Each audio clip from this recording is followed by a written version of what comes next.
Lo dijo en la primera hora. Muy bien, 7:17 de la mañana, comenzamos la ronda de entrevistas correspondiente a la jornada del día de hoy. Gracias, como siempre, la interacción y la sintonía de nuestra audiencia. Recibimos en nuestra mesa de trabajo al profesor Jorge Escala. Él es candidato presidencial por el Partido Unidad Popular Lista 2. ¿Cómo le va, profesor? Bienvenido, buen día. Buenos días, Fabricio y Belkis, buenos días. A mí muy bien, en los recorridos y recibiendo la adhesión, el respaldo de la inmensa mayoría de ecuatorianos, de los sectores sociales que anhelamos cambios en el Ecuador y profundas transformaciones, con el propósito de devolverle la esperanza a nuestro pueblo, la salud, a la educación.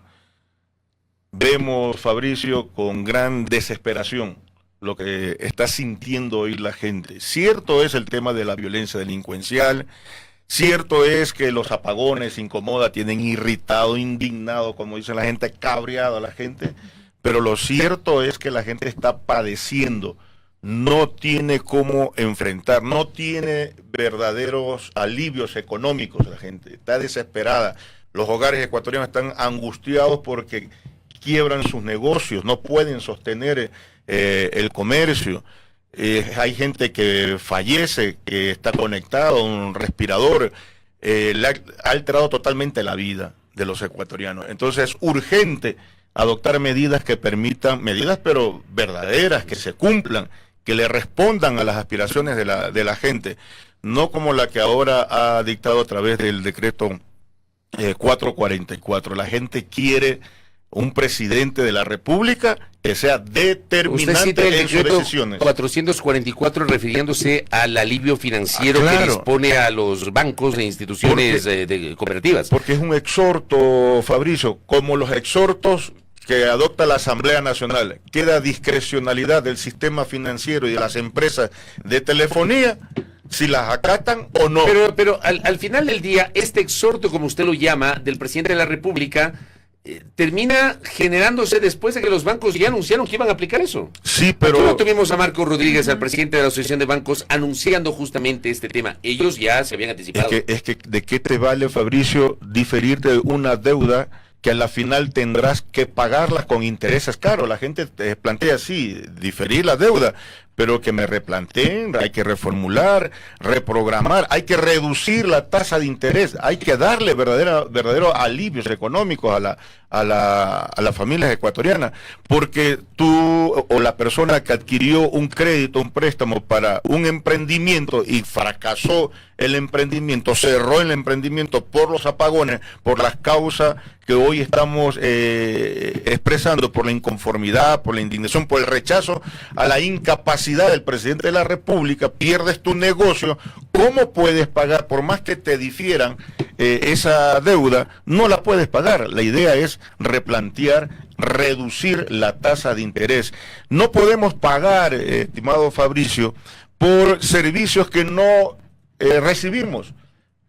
Y por lo tanto, si te difieren el pago del plan de telefonía móvil y de internet, vas a tener que pagar mañana hasta marzo, ¿verdad? Un plan, un servicio por el que nunca recibió o no recibió completo. Entonces no hay en esencia verdaderos alivios económicos. Verdadero alivio económico es reducir el IVA al 10% con el propósito de devolverle la capacidad de compra a la gente, incentivar el consumo, reactivar la economía en las familias ecuatorianas. Si esas medidas no adopta urgentemente el gobierno nacional, el descontento popular va en aumento, va creciendo. Ahora, cada semana, los martes, se reúnen en varias ciudades del país los indignados o los cabreados, precisamente porque buscan medidas que pretendan o que definitivamente le den salida a los problemas de la crisis que estamos padeciendo. Jorge, usted ha calificado como una medida parche este pedido. Ni siquiera parche. Esta solicitud del presidente de la República a las entidades financieras para otorgar estos alivios económicos. ¿Cómo ha visto además los anuncios más recientes respecto de estas retribuciones económicas a los jóvenes, el que tiene que ver con lo que comentaba justamente Fabricio en esta mañana respecto del retiro de las personas privadas de libertad de los grupos de atención prioritaria. ¿Cómo se mira toda esta serie de acciones que emprende el gobierno nacional? Son medidas desesperadas ante la pérdida de popularidad. En el que usted habla de los jóvenes, oiga, la juventud ya le ha perdido credibilidad hace rato, ya no creen en el presidente de la República como no cree la inmensa mayoría de ecuatorianos. Entonces, es una medida para sostenerse en la pérdida de popularidad y es una medida electorera, porque los jóvenes lo que están buscando es soluciones definitivas a sus problemas. Por ejemplo, que le devuelva el derecho al libre ingreso a las universidades. Que le permita a los jóvenes sostener sus emprendimientos, porque está demostrado, hay datos, cifras, que evidencian que los jóvenes que emprenden fracasan en menos de 3 años. Entonces quieren capital semilla o crédito a largo tiempo y bajo intereses. Quieren que le reduzcan las tasas de intereses para sostener sus empleos o crear nuevos emprendimientos. Eso significa generar nuevas plazas de trabajo. Eso es lo que reclama la juventud y no medidas parches o electoreras que buscan sostenerse en esta pérdida de popularidad. Que como bien por acá me mencionan, es una medida que tiene una temporalidad, apenas 3 meses. Por supuesto, entonces los jóvenes demandan empleo y salarios dignos, que este gobierno ha sido capaz de otorgarle. En el gobierno del profe Escala vamos a adoptar estas medidas que hemos anunciado: crédito a largo tiempo, bajo intereses para sostener los emprendimientos, crear nuevos emprendimientos, devolverle a los jóvenes el derecho a la educación superior con el libre ingreso para que nadie se quede al margen del derecho de la educación universitaria. Entonces, mire, Belkis, si hay salidas a los problemas, salidas y de fondo, no medidas parches electoreras como la que hoy está adoptando Daniel Noboa. Usted acaba de mencionar el libre ingreso. ¿Hubo alguna vez libre ingreso a las por universidades? supuesto. Porque lo que hemos tenido es el propedéutico, hemos tenido examen de ingreso, y hay gente que lamentablemente, históricamente, no ha logrado entrar porque no hay cama para tanta gente. A ver, Fabricio, no termina siendo demagógico en el 69 el levantamiento de los jóvenes logró no solamente el libre ingreso, sino echar también a Velasco Ibarra. Y desde el 69 hasta 2010 hubo libre ingreso a la universidad. Lo que hay que replantear el proceso de nivelación y admisión. Y en eso estamos totalmente de acuerdo, pero nadie puede quedarse, ningún hijo del pueblo, ningún bachiller puede quedarse al margen de este derecho. Si queremos resolver los problemas sociales que tiene el país, jóvenes sin educación y sin empleo, ¿a dónde lo están obligando? Pero habría que aumentar la capacidad de la universidad pública, porque mañana pasado, digamos, hay 20,000 personas que quieren ingresar y la capacidad es de 2,000. ¿Cómo hacemos para meter a los 20,000? Hay que invertir, hay que devolverle el presupuesto a las universidades. Por eso digo, hay que aumentar la capacidad de las universidades para que puedan recibir. En algunas hay que crear nuevas universidades. En otras, Fabricio, a ver, yo lo invito a que recorra con nosotros la Universidad de Guayaquil. Y pasemos por la primera facultad, Facultad de Filosofía. Usted encuentra aulas, pabellones vacíos, porque resulta que maestros que se jubilan no devuelven las partidas, le recortan el presupuesto para la educación, no tienen cupo para la admisión y van dejando a miles de bachilleres, ya casi 1 millón, sin acceso a la universidad. Pero eso pasa también por un tema de voluntad política, de tomar las riendas de...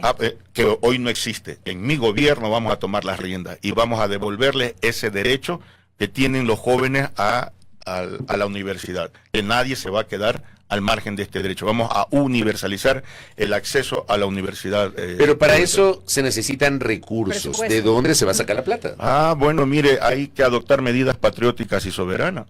De manera inmediata, a pocas horas de que me posesione en Carondelet, iniciaré la acción de cobro para recuperar 4,000 millones de dólares de las deudas que están en firmes en el SRI, que ni anteriores gobiernos han atrevido a cobrarla, Fabricio. Ahí tendríamos los recursos, no solamente para invertir en educación, para reactivar la economía, reactivar la producción en el agro, recuperar la administración del OCP, que hoy están planteando que sí van a recibir la administración del OCP, pero van a la privatización.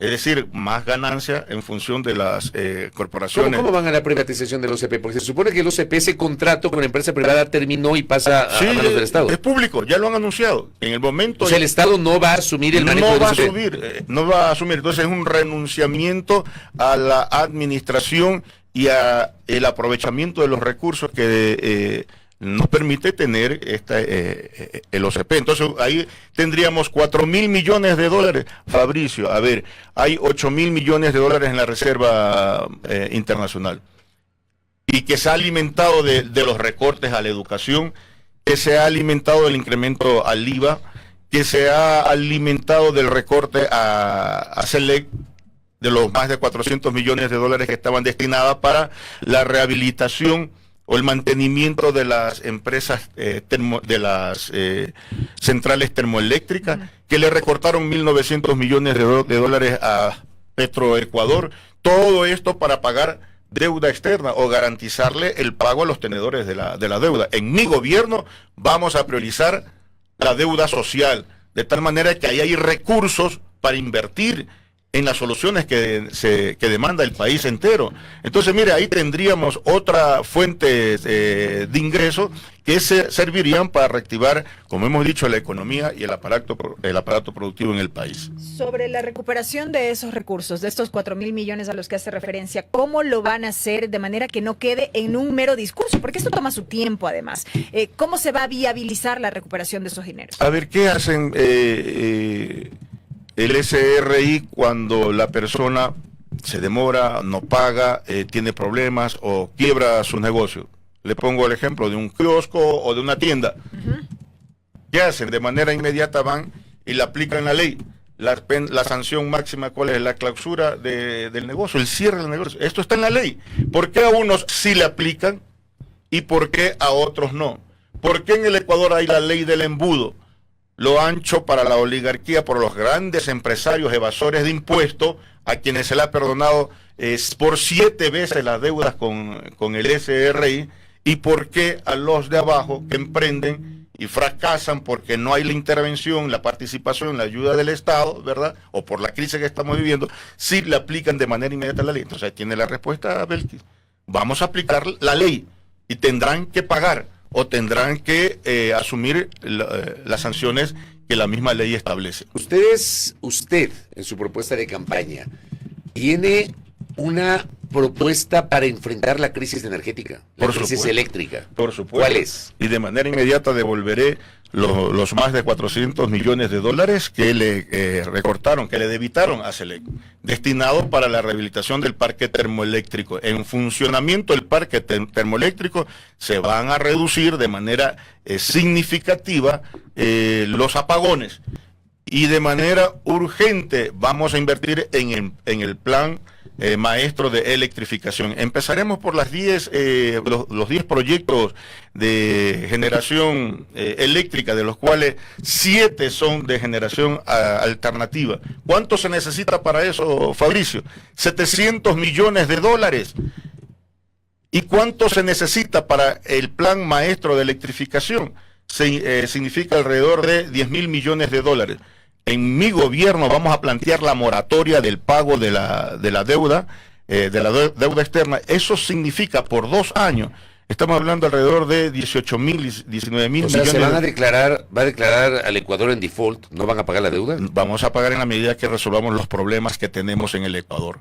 Si se nos mueren los niños por falta de alimentación, porque somos un país con alto índice de desnutrición infantil, hay apagones, quiebras de negocio, hay crisis en el país, entonces hay que reactivar la economía. ¿No piensa hablar con los multilaterales, con los acreedores, para tratar de acordar diferimientos o nuevos plazos? Reprogramación, todo esto vamos a hablar, y también moratoria. Es una figura que ellos mismos la han planteado cuando hay países que tienen sus economías. Pero la moratoria nos dejaría a nosotros como país en mal predicamento frente a los acreedores internacionales, en el concierto internacional, en el mercado de capitales. ¿Eso no es un riesgo, Jorge? De ninguna manera. Ellos saben que esos recursos va a servir para resolver los problemas y necesidades de la población, para tener más recursos, para resolver los problemas que tenemos los ecuatorianos. Y eso significa entonces generar más ingresos para el erario nacional. Y por lo tanto se pueden diferir, reprogramar la deuda. Pero en este momento los recursos deben servir para dar salida a la crisis por la que estamos atravesando todos los ecuatorianos. Y le quiero insistir, su plan en el ámbito eléctrico podría contribuir a una solución de corto plazo, o no hay una solución de corto plazo. De corto plazo y solución definitiva. En mi gobierno vamos a resolver definitivamente la crisis energética. ¿Usted va a retomar el plan maestro de electrificación que quedó en 2017 y que luego fue reformado por el gobierno de Moreno? Por supuesto, y además porque la Constitución y la ley determina. ¿Y va a abrir la participación del sector privado al sector eléctrico o lo va a centralizar su manejo en el Estado por supuesto, central? Tiene que haber inversión privada, que deben construir las centrales hidroeléctricas, pero jamás el Estado puede renunciar a mantener, administrar su patrimonio, que inviertan, construyan, le pagamos, ¿verdad? Y al final sigue siendo patrimonio del Estado ecuatoriano, es parte de los bienes del Estado, el patrimonio de las eléctricas. Entonces, no somos opuestos a eso, Fabricio, por el contrario, en esta emergencia hay que hacer algo similar con el tema del OCP. Al final de cuentas, tiene que regresar a mano del Estado. Hubo inversión privada. Sí se puede. ¿Cuál es el problema?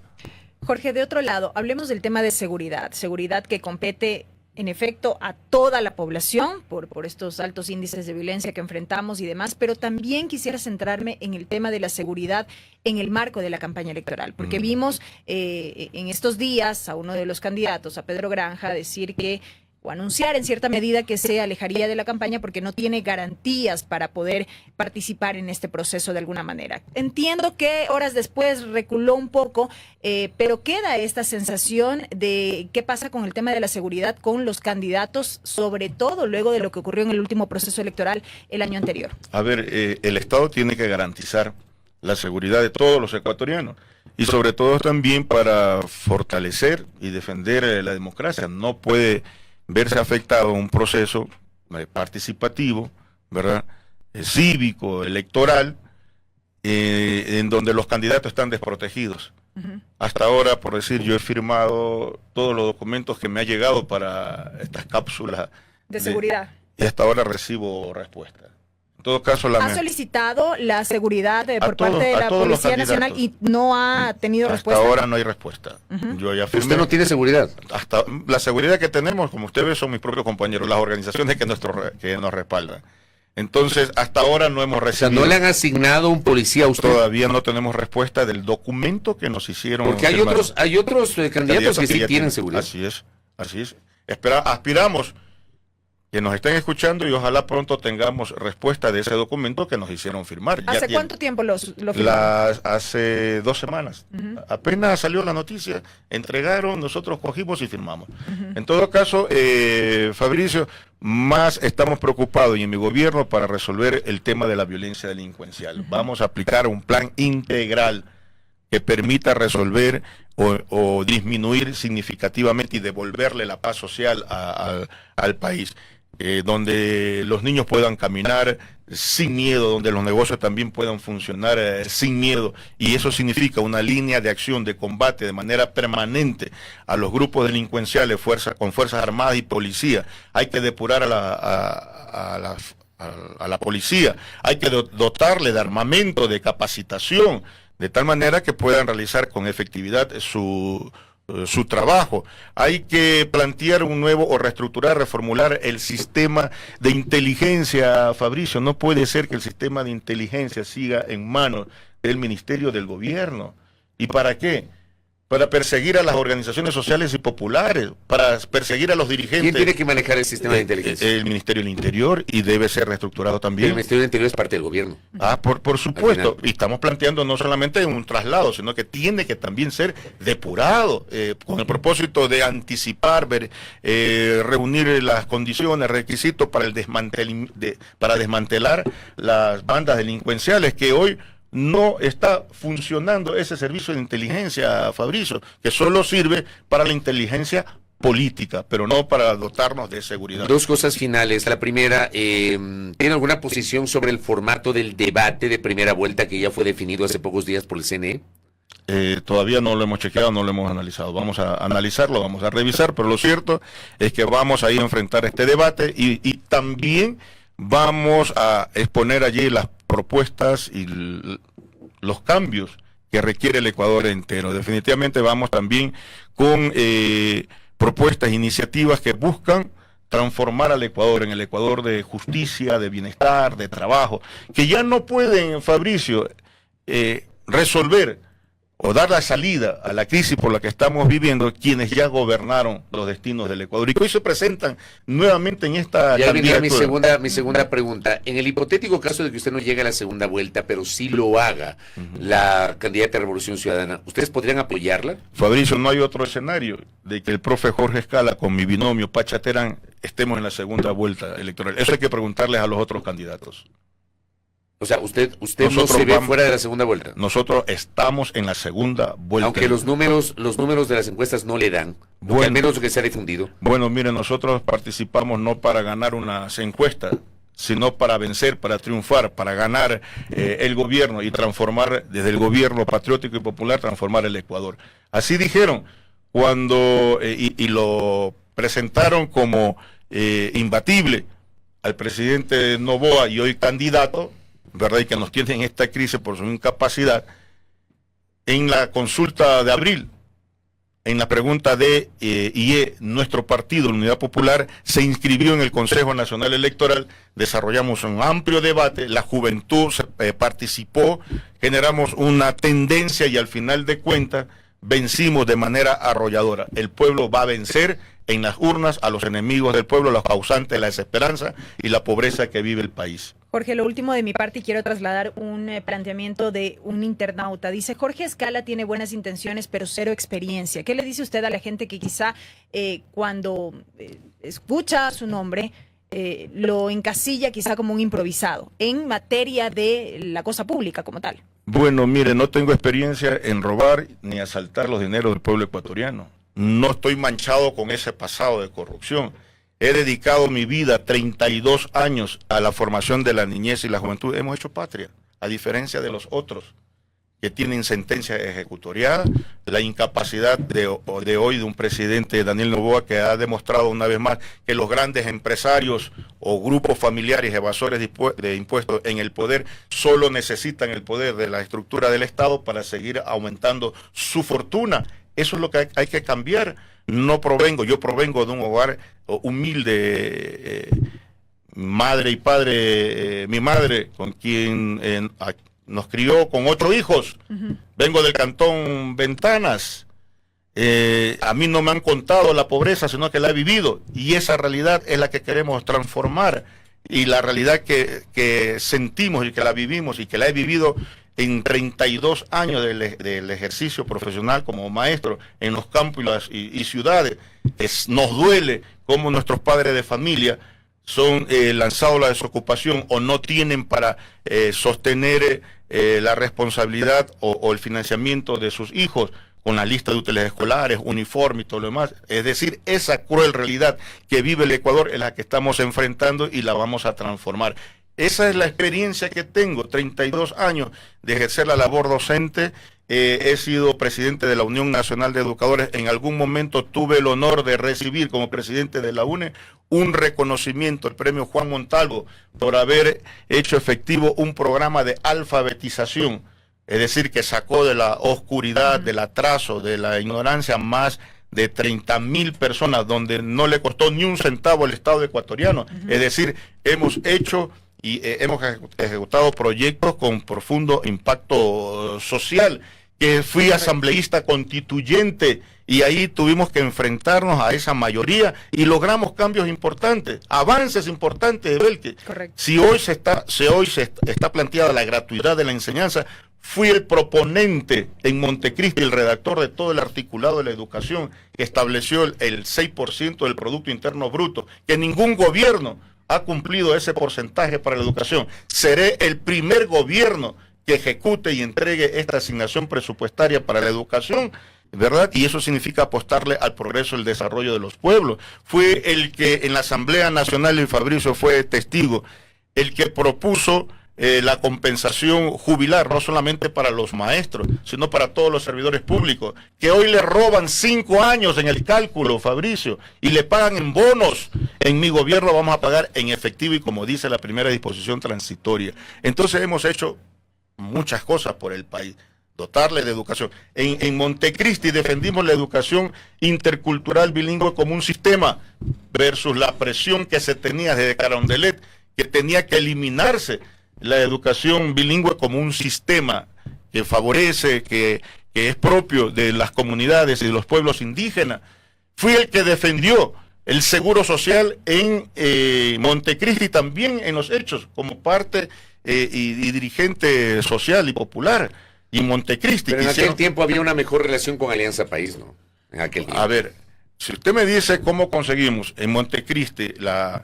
Alianza País era la fuerza política dominante en la constituyente. Sí, pero le pusimos agenda. Y usted, sí, pero ustedes tenían una mejor relación con ellos. Otra cosa es que luego rompieron. Le pusimos agenda, Fabricio, y fue la movilización social y popular que hubo en Montecristi la que permitió conseguir esta conquista. Por ejemplo, la huelga de hambre de los maestros en Montecristi.